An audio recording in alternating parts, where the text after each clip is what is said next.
अस्सलाम वालेकुम friends, welcome back. Drama serial खुश नसीबी, जिसके आने वाले एपिसोड में हम देखेंगे कि हुमायूं को लेकर तो बेहद परेशान है नरमीन, क्योंकि आजकल हुमायूं उसे बिल्कुल भी वक्त नहीं देता। उसका सारा वक्त बुटीक के लिए या गुल के लिए है, ऐसा सोचती है नरमीन।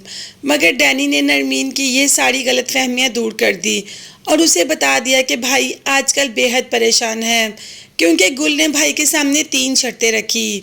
या तो भाई को कहा है कि उनसे शादी कर लो, या जो 1 हफ्ते में तैयार करने वाला ऑर्डर है उसको 2 दिन में तैयार करके दो, और तीसरी शर्त यह है कि जो भाई ने ईमान की शादी पर कर्ज लिया था वो 1 दिन के अंदर अंदर सारा अदा कर दो।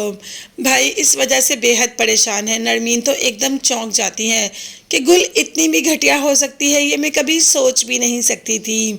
खैर, घटिया तो यहाँ पर तलहा भी बेहद ज़्यादा है।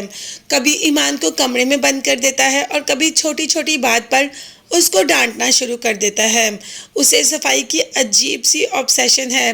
अब तो ईमान को भी पता चल गया कि तलहा बिल्कुल भी नॉर्मल नहीं, इसीलिए तलहा को कह देती है कि तुम ऐसे हो मैं बिल्कुल भी नहीं जानती थी।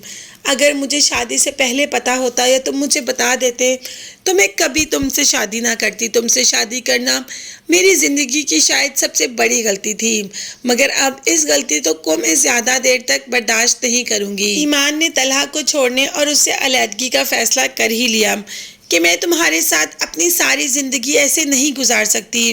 तुम बिल्कुल भी एक नॉर्मल इंसान नहीं। अब तो तलहा बहुत ज़्यादा मिन्नतें कर रहा है ईमान की कि वो घर छोड़कर ना जाए, मगर ईमान जो कि घर छोड़कर चली जाएगी, जैसे कि गुल की माँ उसे छोड़कर चली गई। गुल का तो एक ही सहारा था, पहले भाई चला गया और अब माँ।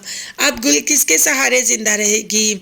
इसीलिए तो वो हुमायूं से शादी करना चाहती थी कि हुमायूं से शादी कर ले तो उसका भी घर बस जाएगा, यूँ उसकी माँ को भी सुकून हो जाएगा और गुल को भी।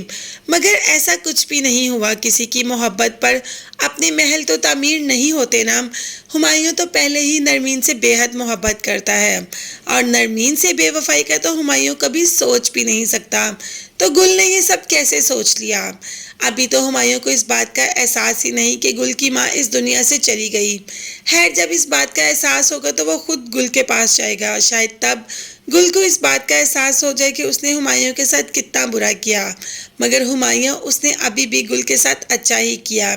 शायद गुल को अपने रवैये पर कुछ शर्मिंदगी हो जाए, मगर आगे ये कहानी कौन सी सिमत जाने लगी है इसका अंदाज़ा तो हमें हो ही गया है कि हुमायूं गुल का कभी नहीं हो सकता और ईमान तलहा के साथ नहीं रह सकती। मगर तब तक के लिए आप चैनल को लाजमी सब्सक्राइब कर लीजिएगा, बेल आइकॉन भी प्रेस करें। नेक्स्ट वीडियोस तक के लिए अल्लाह हाफिज़।